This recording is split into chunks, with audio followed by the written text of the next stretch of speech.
मुख्यमंत्री देवेंद्र फडणवीस कहते हैं, चुनावों में हर उम्मीदवार ज्यादा से ज्यादा जगहों पर पहुंचने की कोशिश करता है। ये पार्टी कार्यकर्ताओं का काम है, जो मेहनत करते हैं, इधर उधर भागते हैं और उम्मीद करते हैं कि नेता उनसे जुड़ेंगे। इसी वजह से नेता लगातार उनसे जुड़ने की कोशिश करते हैं। संदर्भात तक्रार आली तर त्या ठिकाणी चौकशी करता गेले।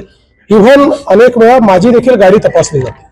त्याच्यामुळे याच्यामध्ये काही सत्ता विरोधक वगैरे असल्या कुठल्या गोष्टी नसतात। मला वाटलंच की आता दिवसभराकरता तुम्हाला एक खाद्य मिळालेलं आहे।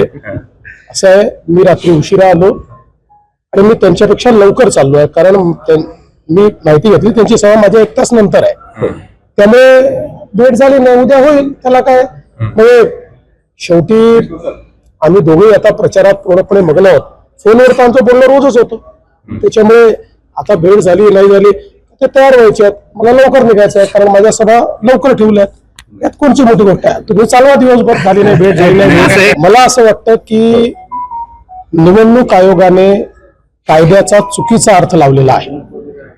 या निवडणुका रद्द करणं हे अत्यंत चुकीचं आहे। अशा पद्धतीने तर प्रत्येक वेळी कोणीही कोर्टात जाईल आणि मग निवडणूक पोस्टपोन होईल, असं कधीच आजपर्यंत झालेलं नाही।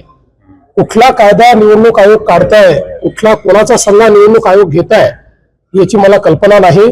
पण मी जो कायदा मी बघितलेला आहे, जेवढा माझा कायद्याचा अभ्यास आहे, मी अनेक वकिलांशी देखील बोललो, त्या सगळ्यांचं मत आहे की अशा पद्धतीनं या निवडणुका एखादा व्यक्ती कोर्टात गेलाय म्हणून पुढे ढकलता येत नाही। काही तर अशा प्रकारचे देखील आहेत त्या ठिकाणी। आता निलंग्याचं आपण उदाहरण घेतलं, काल संभाजी पाटील निलंगेकर माझ्याशी बोलले। निलंग्यामध्ये सगळी प्रक्रिया पूर्ण झाली, एक कोणीतरी ज्याचा फॉर्म रद्द झाला होता तो कोर्टात गेला, कोर्टाने त्याचा फॉर्म रिजेक्ट केला, तो काय ऍक्सेप्ट केला नाही।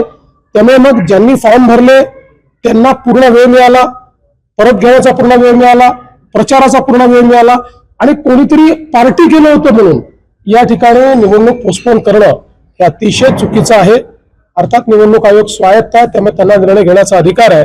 पण माझं मत आहे की कायदेशीररित्या या ज्या निवडणूक आयोगाने पोस्टपोन केलेल्या आहेत त्या पूर्णपणे चूक आहेत। आणि त्यानंतर आता पुन्हा म्हणजे हा त्या कॅन्डिडेट्सवर किती अन्याय, ज्यांनी प्रामाणिकपणे सगळ्या गोष्टी केल्या आणि आता उद्या निवडणुका आज तुम्ही पोस्टपोन करून टाकता। त्यांचे श्रम, त्यांची मेहनत, या सगळ्या गोष्टी गेल्या वाया। आता 15-20 दिवस पुन्हा त्यांनी प्रचार करायचा, हे मला असं वाटतं अतिशय चुकीचं आहे। आणि या संदर्भात निश्चितपणे आता तर निवडणूक होऊन जाईल, पण आम्ही या संदर्भातलं एक रिप्रेझेंटेशन निवडणूक आयोगाला निश्चितपणे देऊ की अशा पद्धतीने या निवडणुका पोस्टपोन करणं चुकीचं